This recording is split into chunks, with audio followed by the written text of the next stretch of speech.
105 विजयमती माता जी की, जैन धर्म की जिनवानी माता की जय। प्रमाणादर्थ संसिद्धि तदाभासादिपर्य इति वक्षेतयोर्लक्ष्म सिद्धमल्पम लघीयस।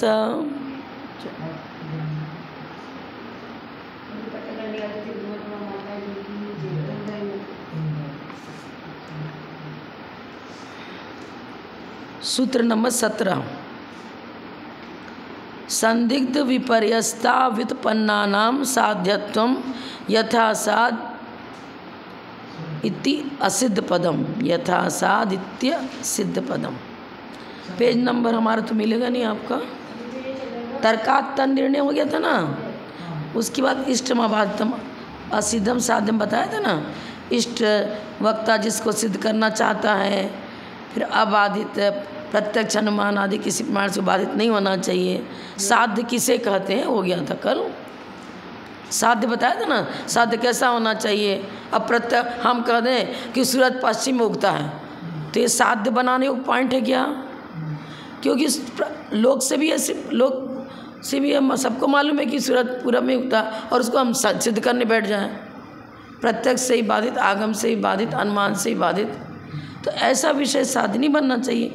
और असिद्ध जिसके विषय में अभी हम कन्फर्म नहीं हुए हैं, जानने की चेष्टा में लगे, लेकिन अभी विषय संदेह में पड़ा हुआ है, विपर्य में भी हो सकता है और अज्ञात विषय है, तो उसको हम साध्य बनाएंगे। तो चर्चा उसी की कर रहे हैं जो 16 नंबर संबंधित है। कि आपने कहा था कि साध्य में इष्ट विशेषण देना चाहिए और अबाधित होना चाहिए, असिद्ध होना चाहिए, तो उसी की चर्चा भी करेंगे। साध्य के लक्षण में असिद्ध विशेषण क्यों दिया, प्रश्न किया। साध्य के लक्षण में आपने असिद्ध विशेषण क्यों दिया, उसका उत्तर 17 नंबर सूत्र से बता रहे हैं। संदिग्ध विपर्यस्ता व्युत्पन्नानां साध्यत्वं यथा स्यादित्य सिद्ध पदम।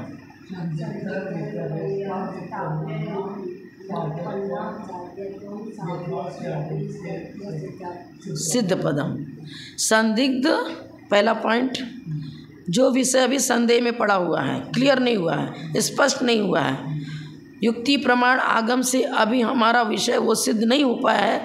जब तक सिद्ध नहीं होता है तब तक उसके वो संदिग्ध ही रहा। विपर्य, अब वादी प्रतिवादी अपना अपना विषय दे रहे हैं, अब उनको विषय पे जांच पड़ताल करनी पड़ेगी। अगर विपर्यस्त विषय है, मैंने अब देखो पहले हमने बताया था ना, परीक्षा करेंगे तब निर्णय होगा।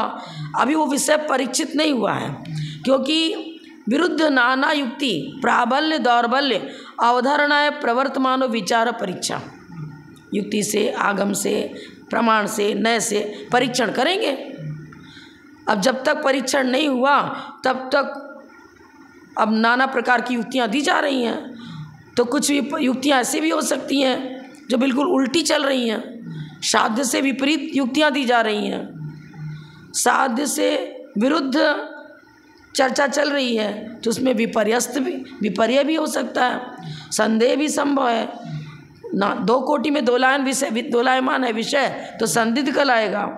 और अव्युत्पन्न, अभी उसमें हम माहिर नहीं हुए हैं, व्युत्पन्न पूर्ण रूप से निष्णात नहीं हुए हैं, हर दृष्टि से हमने उस विषय को अभी नहीं समझा है, तो अव्युत्पन्न ही होगा। संदिग्ध, विपर्यस्त और अव्युत्पन्न, इन तीन विशेषणों से जो सहित हो उसी को हम साध्य कहेंगे। जब तक विषय संदेह में पड़ा है, जब तक विषय विपर्य में पड़ा है, जब तक विषय पूर्ण रूप से ज्ञात नहीं हुआ है, तब तक उसको साधने का प्रयत्न किया जाता है। जब सिद्ध ही हो गया, अच्छी तरह जान ही लिए, अब उसको सिद्ध करने थोड़ी बैठेंगे हम। जो अब तक सिद्ध नहीं हुआ उसी को तो सिद्ध करने का प्रयास करेंगे ना। फिर वो क्यों उसको प्रयास किया जा रहा है, भाई युक्तियां नाना प्रकार की दी जा रही हैं, कोई कुछ बोल रहा है, कोई कुछ बोल रहा है, अन्य मतावलंबी अपना अपना विषय प्रस्तुत कर रहे हैं। अब हम क्या करेंगे, शादवाद अनेकांत के द्वारा सबसे पहले तो वस्तु अनेक धर्मात्मक है, इसको स्वीकार करना पड़ेगा, क्योंकि प्रमाण से, नय से, निक्षेप से, हर युक्ति से वस्तु अनेक धर्मात्मक ही ठहरती है। प्रमाण का विषय कौन होगा? वस्तु अनेक धर्मात्मक है, वही प्रमाण का विषय होगा। अब यदि वस्तु को एक धर्मात्मक मान लिया तो क्या हो जाएगा? विपर्यस्त, है ही नहीं वस्तु एक धर्मात्मक, और किसी प्रकार सिद्ध हो ही नहीं सकती, तो संदेह में ही पड़ा हुआ वो तो विषय। उसमें दो कोटि में दो लायमान विषय चल रहा है ना, वस्तु को एक धर्मात्मक मान लेंगे तो। अब नित्य कह रहे हो और एक साथ कह भी रहे हो कि मेरा पुत्र यहाँ जन्मा था और अब यहाँ आ गए, अब वो 10 वर्ष का हो गया, लो परिणमन कैसे हुआ नित्य में?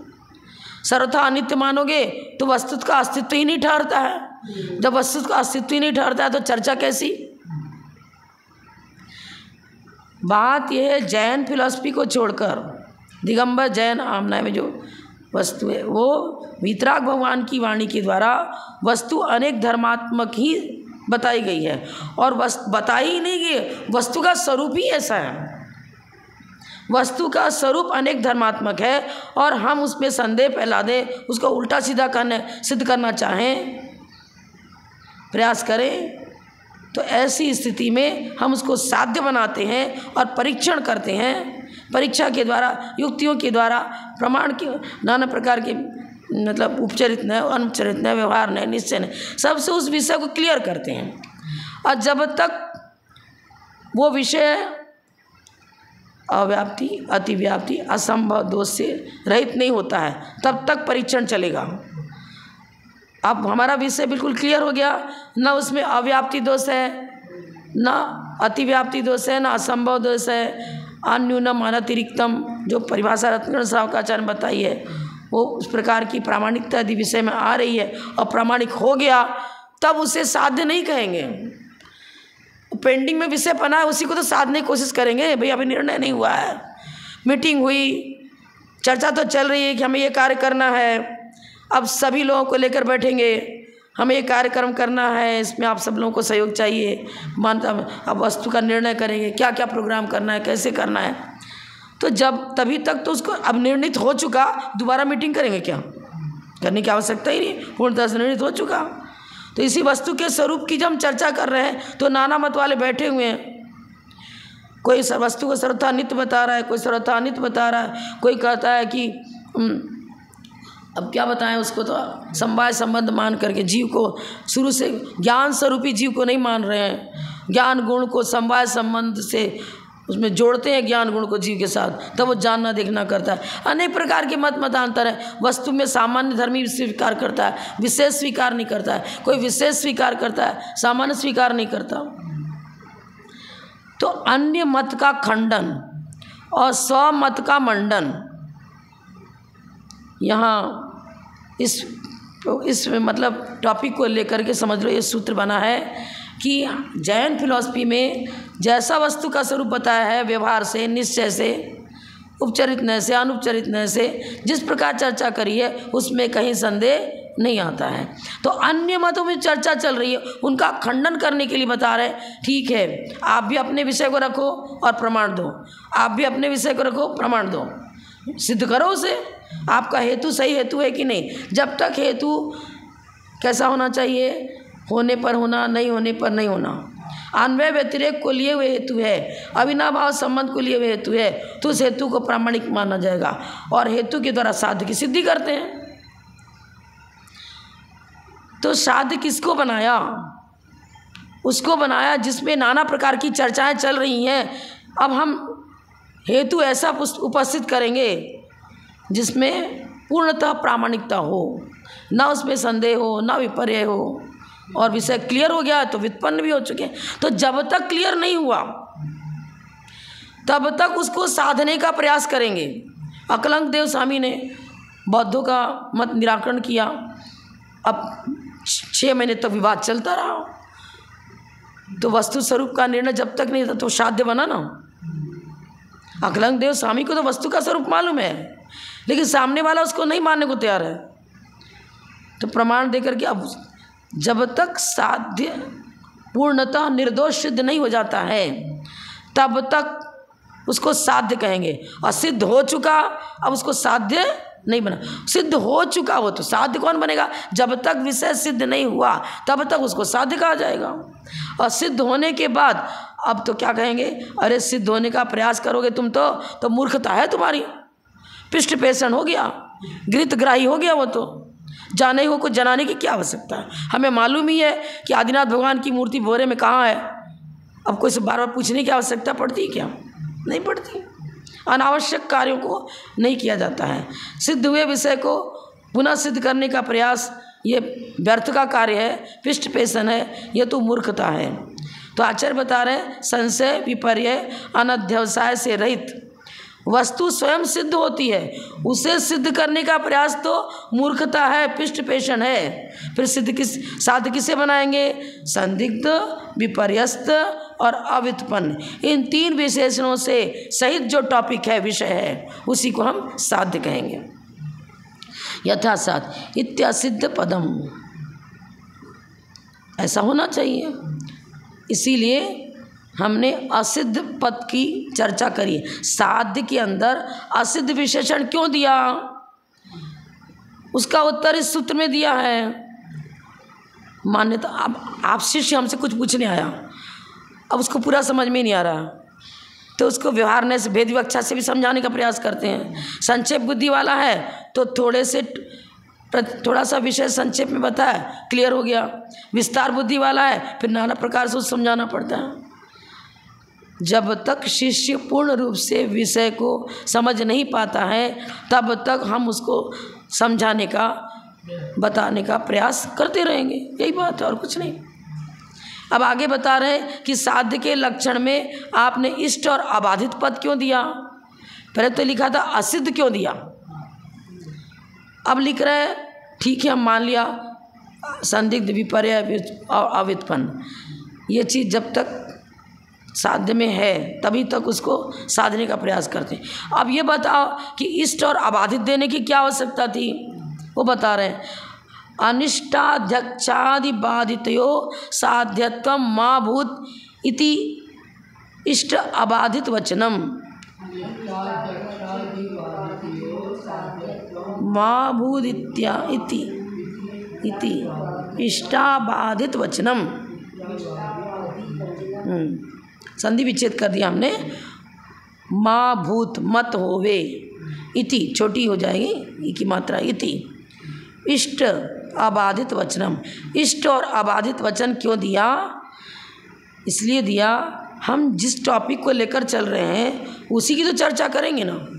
वक्ता यदि निश्चय नय को विषय को लेकर वस्तु स्वरूप का प्रतिपादन कर रहा है उस समय व्यवहार ने का पक्ष गौण हो गया। इष्ट वक्ता जिस विषय को हम जीव द्रव्य की सिद्धि करने बैठे हैं और चर्चा करने लगे पुद्गल की, अनिष्ट हो गया ना। और हम आपसे पूछा तो कुछ था और बता कुछ रहे हो। अरे गुरुदेव जो पूछा वही तो बताओ, हम तो पूछ रहे हैं आपसे जीव किसे कहते हैं और आप पुद्गल की चर्चा मत करो।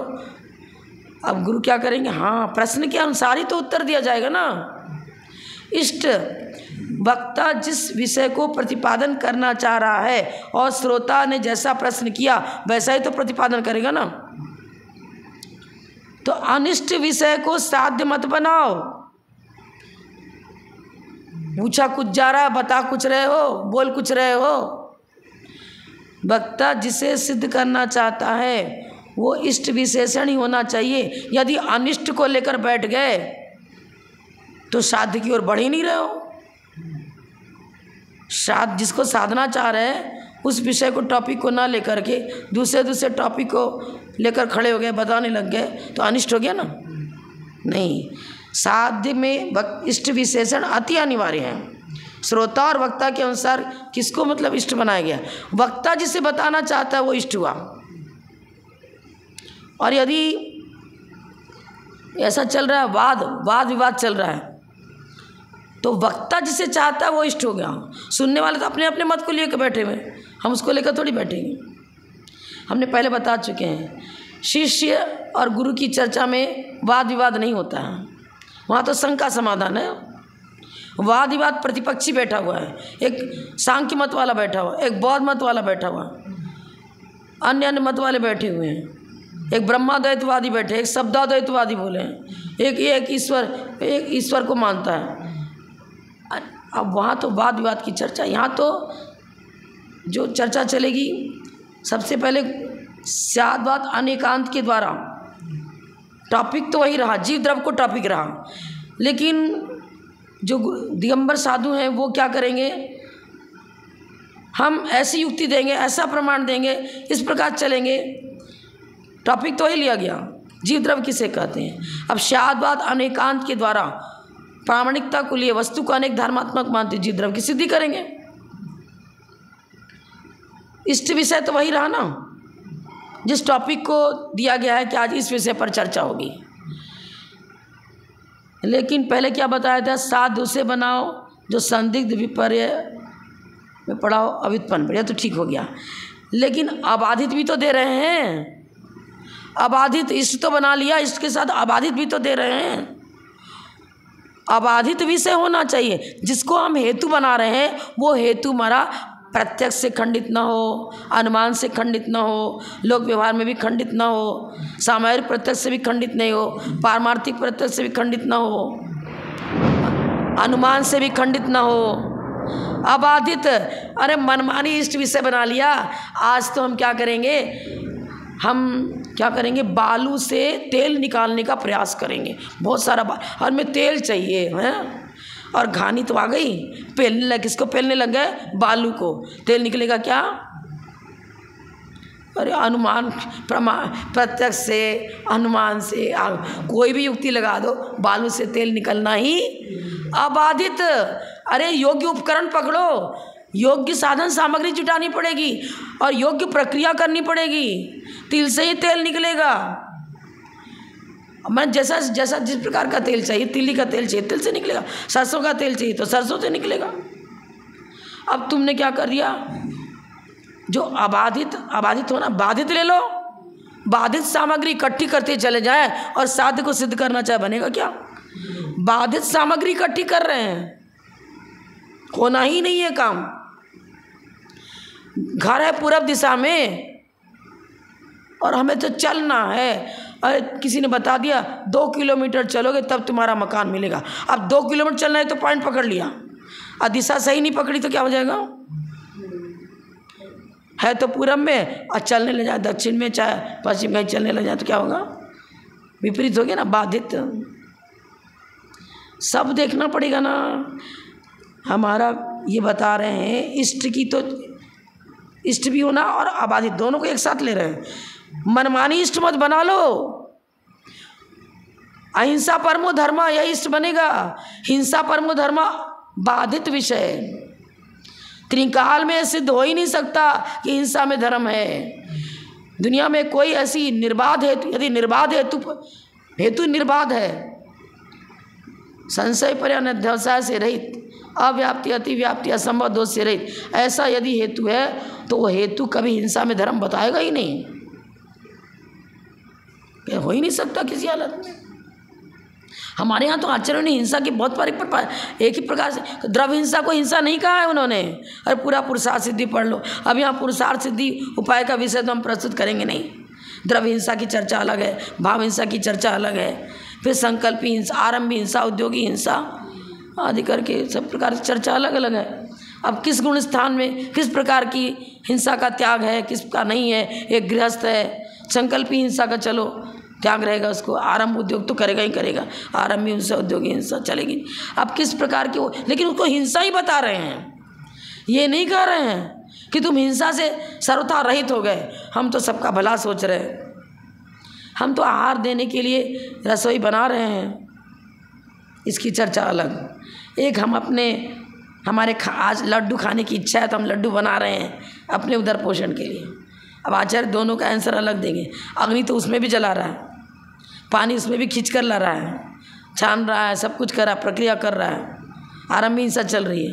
पर एक तरफ क्या बता रहे हैं आचार्य, एक संयमी को आहार दान दे रहे हैं, सावध दिलेसो बहुपुण्य रासो, क्योंकि एक दिन का दिया हुआ आहार उन साधु के जीवन भर की साधना में, रत्नत्रय की साधना में कारण बन रहा है। एक दिन का दी हुई एक रोटी भी डाइजेस्ट हुई, उससे सप्त धातु का निर्माण हुआ। वो सप्त धातु का जो निर्माण हुआ उनके द्रव प्राण की रक्षा में आयु पर्यंत सहकारी कारण है। और अपने मोहवश अपने परिकर पुरकर को, भाई हमारे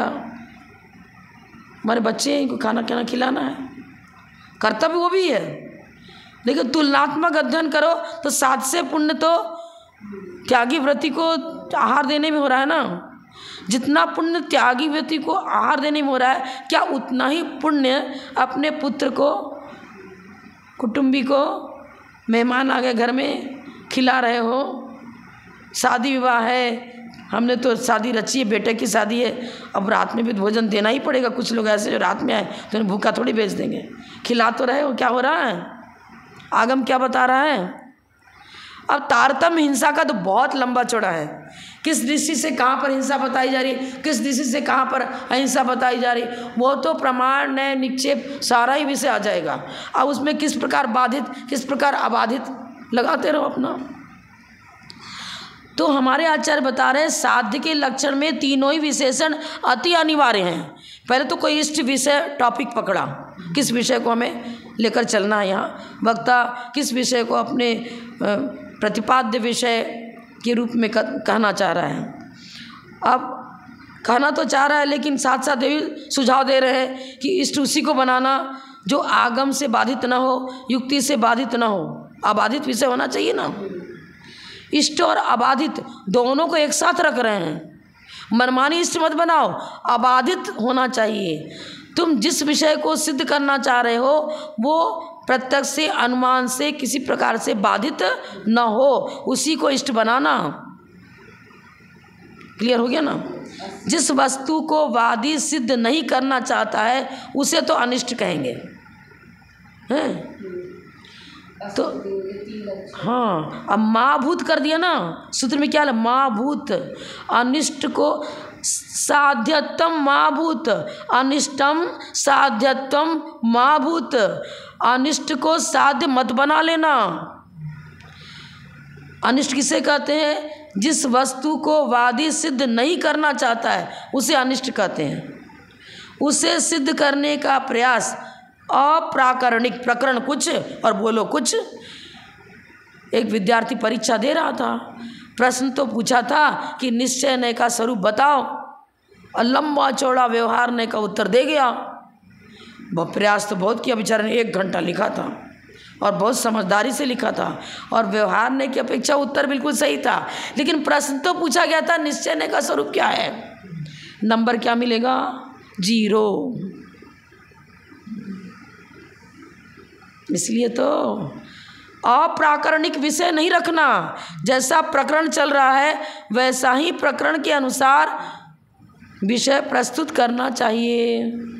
कभी कभी क्या होता है, अपन कुछ ग्रंथ को दूसरा पढ़ रहे हैं, विषय कुछ दूसरा चल रहा है, और बीच में आकर के अपने मनगढ़ंत कोई प्रश्न टॉपिक डाल जाता है। ये भी एक अपराध है। आप ग्रंथ प्रारंभ होने के पहले निवेदन करते, गुरुदेव हमें आपसे ये भी कुछ पूछना है। फिर वो कहेंगे हाँ इस समय आपको हम बता सकते हैं, समय देंगे, पूछा जाएगा किस समय हम आए आपके पास अमुक प्रश्न को पूछने के लिए। अब वो तो क्या हो जाएगा, वक्त बेचारे सुनने वाले 10-50 लोग बैठे हुए हैं, और आप बीच में नहीं पहले मेरा बताओ, हम जो पूछ रहे बताना चाहिए आपको, और हल्ला गुल्ला मचाना चालू क्या हो गया, अप्राकरणिक। प्रश्नकर्ता को भी अप्राकरणिक प्रश्न नहीं करना चाहिए, और वक्ता को भी अप्राकरणिक विषय प्रस्तुत नहीं करना चाहिए। वक्ता भी अप्राकरणिक विषय को प्रस्तुत न करे, और प्रश्नकर्ता भी प्रकरण के बाहर के विषय को लाकर वहाँ पूछने का प्रयास न करे। अप्राकरणिक। फिर असामयिक, समय पर सब कुछ कार्य करो। हम तो कर रहे हैं सामयिक कर रहे हैं, जाप कर रहे हैं, और माता जी बताओ ना मेरा बेटा बीमार है अभी, उसको कौन सी दवाई दें, बता तो दो। बार बार बार बार बोले जा रहा है। क्या कर रहा है? असामयिक पाप का बंद कर रहा है। कुछ धैर्य रखो, समझ में आना चाहिए। तुम श्रावक हो, जान रहे हो कि सामयिक का समय है। हमें आगे पीछे तो फुर्सत ही नहीं मिलती है। मैं तो इसी समय पूछा, अरे क्या हो गया यार? और हम भी क्या करें, ये तो वक्ता की चर्चा चल रही है, श्रोता की नहीं। लेकिन हम यदि चाहें तो एक तरह से दोनों ही व्यवस्थित होना चाहिए।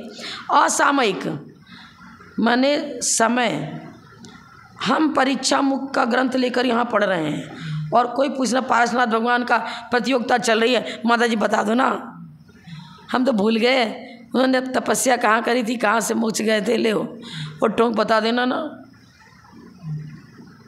जैसा प्रकरण चल रहा है उसी विषय को हम प्रस्तुत करेंगे। है वक्ता की मुख्यता लेकर चर्चा, यहाँ श्रोता की चर्चा नहीं है। पर वक्ता कभी कभी परेशान हो जाता है, यदि श्रोता अज्ञानी है तो वक्ता भी कभी कभी परेशान हो जाता है।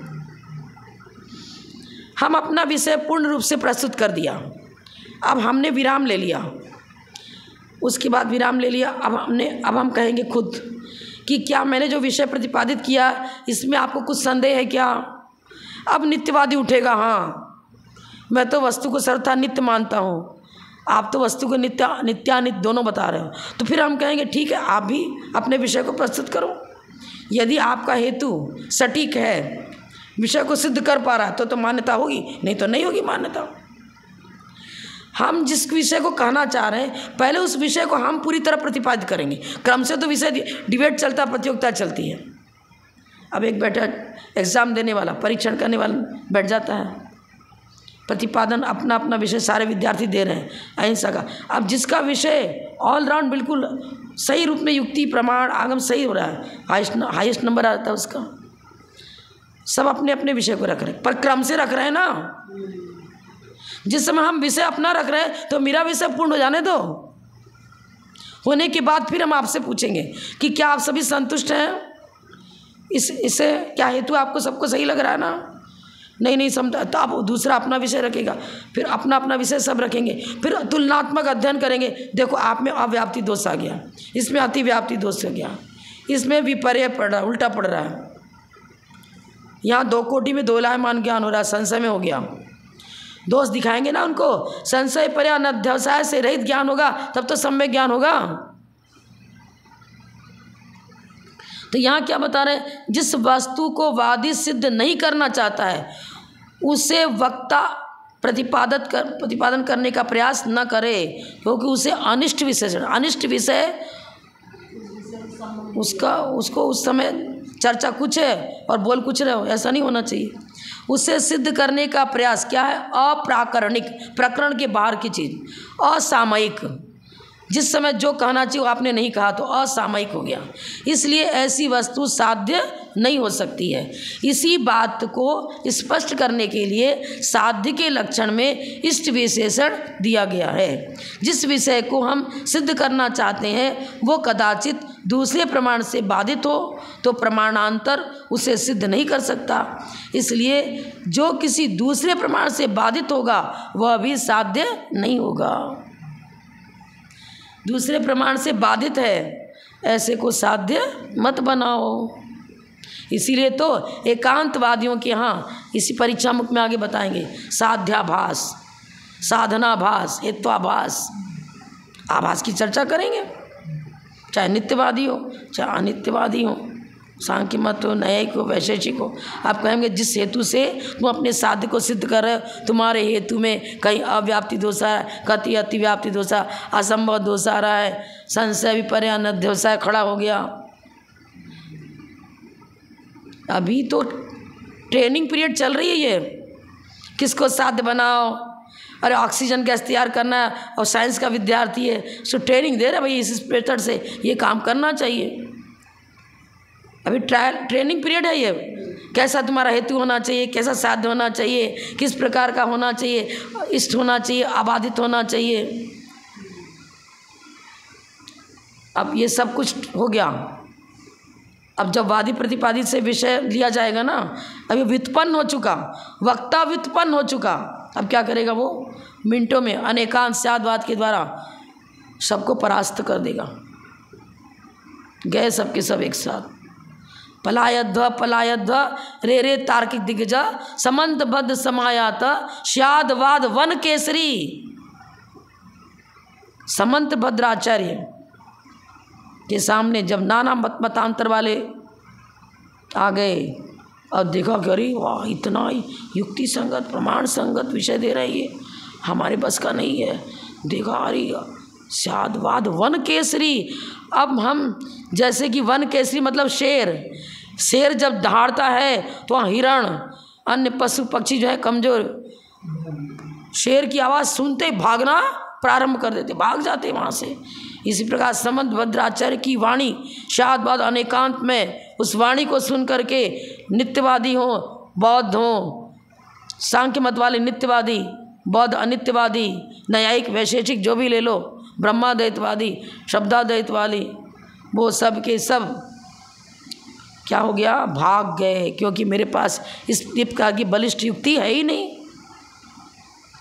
तो यहाँ तो पहले ट्रेनिंग कर दे रहे हैं कि भैया तुम पहले खुद ज्ञानी बनो। सम्यक ज्ञान किसे कहते हैं? अपने अंदर सम्यक ज्ञान की स्थापना करो, तब शिक्षक बन पाओगे। सम्यक ज्ञान की स्थापना ही नहीं हुई, वस्तु स्वरूप को पकड़ा ही नहीं, प्रमाण किसे कहते जाना ही नहीं, न्याय को जाना ही नहीं, न्याय ग्रंथ पढ़ा ही नहीं और प्रवचनकर्ता बन गए। दिगंबर साधु हो या कोई पंडित हो, कोई विद्वान हो, प्रमाण नए निक्षेप की आलंबन लेते हुए, उनका सहारा लेते हुए उसके अनुसार यदि वस्तु स्वरूप का प्रतिपादन कर रहे हो तो तुम्हारा विषय मान्य होगा। नहीं तो चाहे दिगंबर साधु हो, चाहे आर्यिका हो, चाहे चुल्लक हो या चुल्लिका हो, यो पंडित हो, आगम से मिलता हुआ विषय, आगमानुसारणी बुद्धि युक्ति, आगम के अनुसार वक्ता का कथन है तो प्रामाणिक माना जाएगा।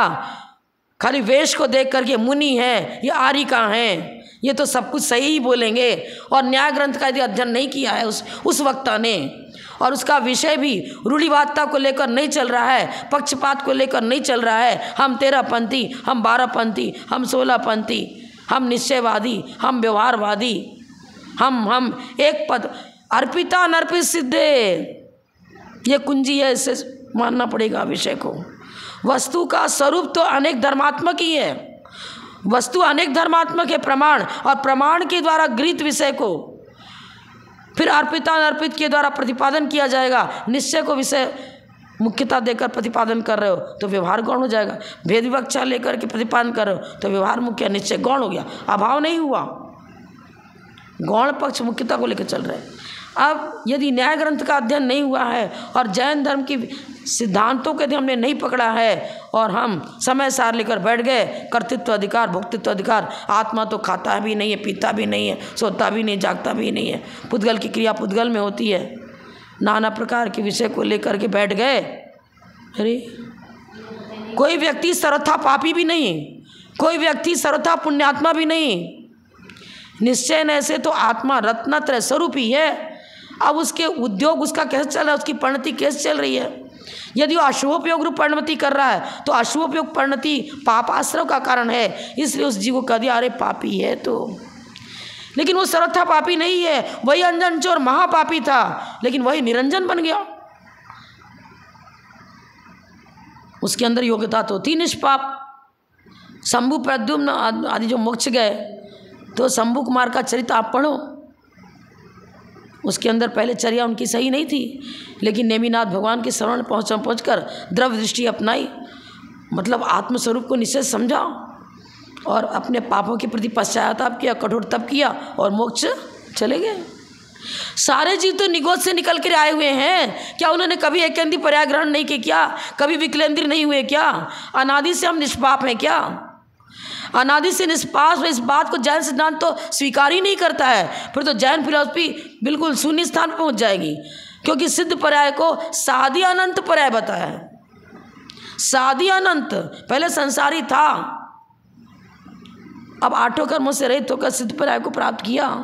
घातिया कर्म को नष्ट करके 13वें स्थान पहुँचे, इसका मतलब घातिया कर्म पहले था, जो अनुजीवी गुणों का घात करने वाला था, उसको नष्ट किया, जल को फिल्टर्ड करते हैं।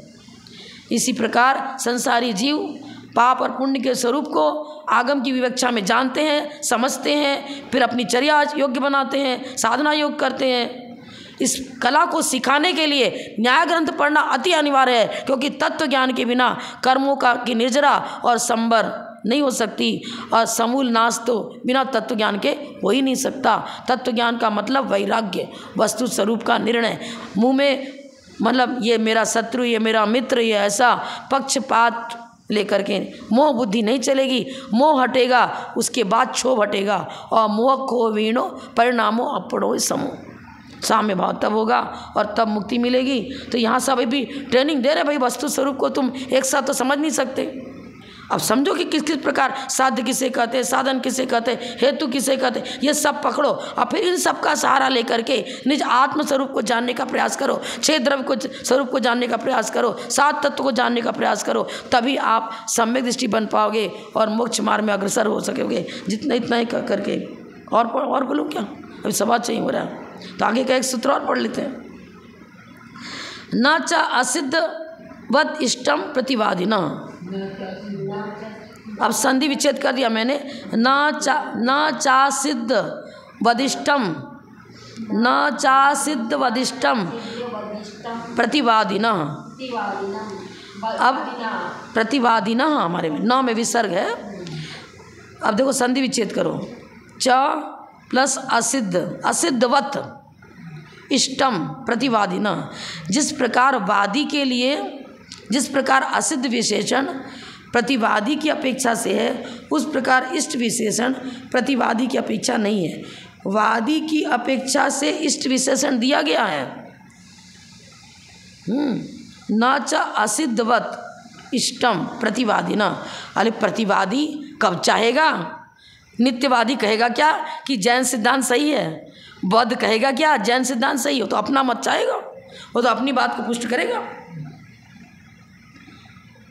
क्या बताया था पहले, पक्ष स्थापन करने वाले को वादी किसे कहते हैं? जो अपना पक्ष रख रहा है वो वादी, और जो पीछे निराकरणात् उत्तर देता है उसे प्रतिवादी कहते हैं। यहाँ प्रतिवादिना शब्द दिया है ना, प्रतिवादी किसे कहते हैं? पहले दिगंबर साधु ने अपना विषय रखा तो वो हो गए वादी, और पीछे निराकरणार्थ उत्तर देता है वो प्रतिवादी। बहुत मत कहेगा नहीं साहब, देखो ना, देखो इंद्रधनुष आकाश में निकला, देखते देखते विलीन हो गया, तो बहुत मत करा, देखो वस्तु क्षणिक तो है ही है, और ये व्यक्ति तुरंत खत्म हो गया, मल गया, कहाँ इसका जीवन है? जी हमारा जीवन तो पानी के बुलबुले के समान नश्वर है, बहुत मत वाला कह रहा है। प्रतिवादी ने रखा। अब प्रतिवादी, अब जैन मत हो चाहे कोई मत हो, जो वादी मतलब प्रश्न वक्ता विषय रख रहा है। अब मान लो नित्यवादी अपना विषय रख रहा है, अनित्यवादी अपना, उस समय वो वादी है। अकलंग देव स्वामी ने बौद्धों से विवाद किया, बौद्ध मत वालों ने जिस समय अपना पक्ष रखा वो वादी हो गया। अब अकलंग देव उस बौद्ध मत का खंडन करेंगे तो प्रतिवादी हो गए। अब ये हम नहीं कर सकते, हाँ उत्तर माने वक्ता अपने विषय को रखता है वो वादी, अब उसका कथन निर्दोष नहीं है तो सामने वाला सुनने वाला क्या करेगा? खंडन करेगा। हाँ, दूसरे को समझाने की इच्छा वादी के होती है, वो वादी होगा। जो समझाने वाला वक्ता वो वादी हुआ। फिर क्या प्रतिवादी किससे कहेंगे? वक्ता के द्वारा प्रतिपादित विषय को वो खंडित करने का प्रयास कर रहा है प्रतिवादी। प्रतिवाद उसके प्रति सब लगा दिए ना, वक्ता के प्रति आप अपना विषय रखोगे। अब मान लो आपको कुछ विषय समझ में नहीं आया तो कहेगा भाई हम अभी नहीं समझ पाए, हमको फिर से बताओ और सही ठीक समझाओ। सुनने वाला समझ लो, सुन करके फिर उसके विषय में कुछ चर्चा कर रहा है सुनने वाला। दूसरे को समझाने की इच्छा वादी के ही होती है, प्रतिवादी के नहीं होती है। इसलिए जब साध्य को सिद्ध करना वादी को ही इष्ट है तो इष्ट विशेषण वादी की अपेक्षा से है, प्रतिवादी की अपेक्षा से नहीं है। अरे भाई सभी मत वाले सामने बैठे हैं ना, कोई नित्यवादी है, कोई अनित्यवादी है, कोई न्यायिक है, कोई वैशेषिक है। अब समंत भद्राचार्य खड़े हुए, मान लो हम उदाहरण दे रहे हैं, अपने विषय को रख रहे हैं, वो वादी हो गए। अब सामने वाला कोई भी हो, अब वो कह रहा है कि भाई ये विषय आपका जो है ना हमें मान्य नहीं है। देखो ना, आकाश में इंद्रधनुष निकला था और देखते देखते नष्ट हो गया, तो हम बौद्ध कहाँ गलत बोल रहे हैं? हम तो सही तो बोल रहे हैं ना कि नष्ट हो जाए, वस्तु में हर समय परिवर्तन होना, नष्ट होती जा रही है, नष्ट होती चली जा रही। आप कपड़ा खरीद के लाए, कुछ भी लाए, नष्ट हो जाती, कुछ दिन फट जाती है। यदि नित्य होता तो फटती नहीं, अपना मत रख रहा है। हमारे आचार्य कहें पर्यायार्थिक न से वस्तु अनित्य है, द्रव्यार्थिक न से नित्य नहीं है। आपने मान लो उस कपड़े को जला भी दिया तो राख के रूप में उसका अस्तित्व है, पर्याय बदल गई। अरे कोई वस्तु कचरा फचरा जला देते हैं, राख के रूप, उसका अस्तित्व न सद्रव्य लक्षणम, अस्तित्व नष्ट नहीं होता, पर्याय बदलती है। अब समझाएंगे, उसको मानना पड़ेगा। आपने जो हेतु दिया था वो हेतु द्रव्यार्थिक न से बैठ ही नहीं रहा। अगर ऐसा ही नष्ट होता है तो फिर मेरा मकान क्यों भाई? मकान तो बन भी नहीं सकता। आपने एक दीवार खड़ी, वो तो नष्ट हो गई। एक ईंट रखा, वो सब तो नष्ट, हर समय नष्ट, हर समय नष्ट। तो फिर कोई कार्य बनी, मैंने उद्यम पूर्वक किसी हम कार्य को कुमार घड़ा बना ही नहीं सकता। फैक्ट्री एक्ट्री कुछ में कोई वस्तु का निर्माण हो ही नहीं सकता। तो अपेक्षाकृत निरपेक्ष कथन कभी भी सत्य नहीं होगा। सापेक्ष नहीं, अपेक्षाकृत कथन करो तो सही होगा। तो यहाँ पर जो इष्ट विशेषण दिया है वो वादी की अपेक्षा से है, प्रतिवादी की अपेक्षा से नहीं। असिद्धवत, इष्ट असिद्ध के समान, जिस प्रकार असिद्ध विशेषण प्रतिवादी के, असिद्ध विशेषण तो प्रतिवादी की अपेक्षा से, वक्ता को तो मालूम ही है लेकिन शिष्य को मालूम नहीं है कि वस्तु अनेक धर्मात्मक है। वक्ता ने कहा वस्तु अनेक धर्मात्मक है और शिष्य कह रहा भाई हम अभी समझ नहीं पाए, तो उसको सिद्ध करेगा वो। असिद्ध विशेषण तो प्रतिवादी की अपेक्षा से वह प्रश्न करेगा कि भाई हम अभी समझ नहीं पाए विषय को, उसके लिए असिद्ध है, वक्ता के लिए तो सिद्ध है, वो जान रहा है। लेकिन उस टॉपिक को शिष्य को बताना है, प्रतिवादी को बताना है, और जब तक वो विषय शिष्य की अपेक्षा प्रतिवादी की अपेक्षा क्लियर नहीं होता है तब तक असिद्ध होगा।